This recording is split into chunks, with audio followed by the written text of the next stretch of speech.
ওই বলো। বাড়িতে যাওয়ার পর তুমি এত বদলে গেলা কেন? দেখো, আমি একদমই বদলাই নাই। এগুলা আজাইরা কথা বাদ দিয়ে কি বলবা সেইটা বলো। খাইছো?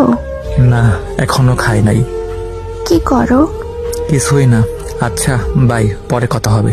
চলে যাবা? এখন আমি ঘুমাবো।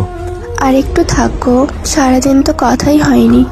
আমি তোমার মতো সারাদিন শুয়ে বসে কাটাই নাকি? আমি এখন অনেক ক্লান্ত, ঘুমাবো। থাকো, পরে কথা হইব। ওকে, নিজের খেয়াল রেখো। আচ্ছা ঠিক আছে।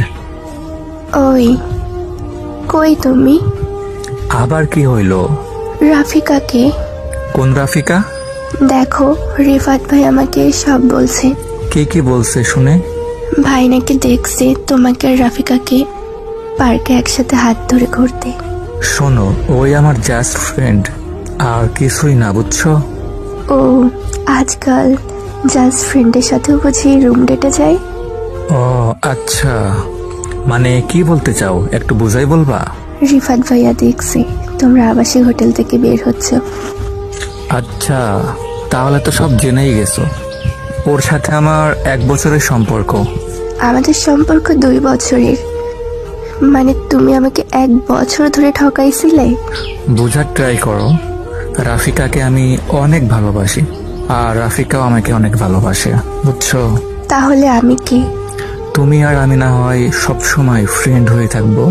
এত দয়া করতে হবে না, শুধু বলো আমার দোষ কি ছিল, কেন আমার সাথে এমন করলে? তুমি আজ অব্দি তোমার হাতটা পর্যন্ত আমাকে ধরতে দাও নাই, আর তুমি কেমন জানি খ্যাত টাইপের।